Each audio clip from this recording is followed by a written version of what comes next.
So this is from the Locked On NFL Scouting Podcast. Should the Browns consider signing DeAndre Hopkins? If you get past the first waves of free agency and you add Zadarius Smith and DeAndre Hopkins to this nucleus that you have. Yeah. I think that would mean a lot for Deshaun, right? We're going to get to Deshaun, but a player like that, to give him some familiarity, a guy he's thrown a lot of footballs to, it'd be a high priority for me if I were Cleveland. And I don't think that DeAndre Hopkins' potential hypothetical arrival takes anything away from Elijah Moore.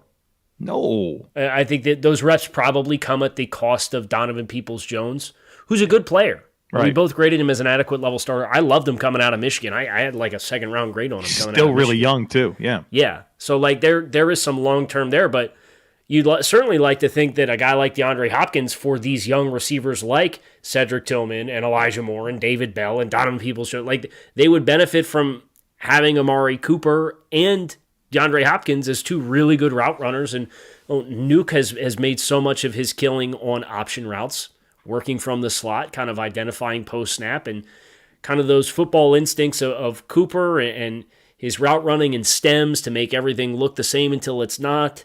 And DeAndre Hopkins with pre-snap or post-snap processing to be able to identify coverage leverage and build chemistry and kind of be the translator, if you will, between Deshaun Watson and a lot of these young guys. I think there's a great opportunity there for that entire wide receiver room to get better long-term, not just what DeAndre Hopkins would bring in a one-year situation. And with that, let's welcome in Casey Kinnaman from Dog Pound Daily. Casey, that it makes sense. The question, I think, is going to be price. Everything being equal, Hopkins may prefer to be with the Browns, but I don't necessarily think everything's going to be equal.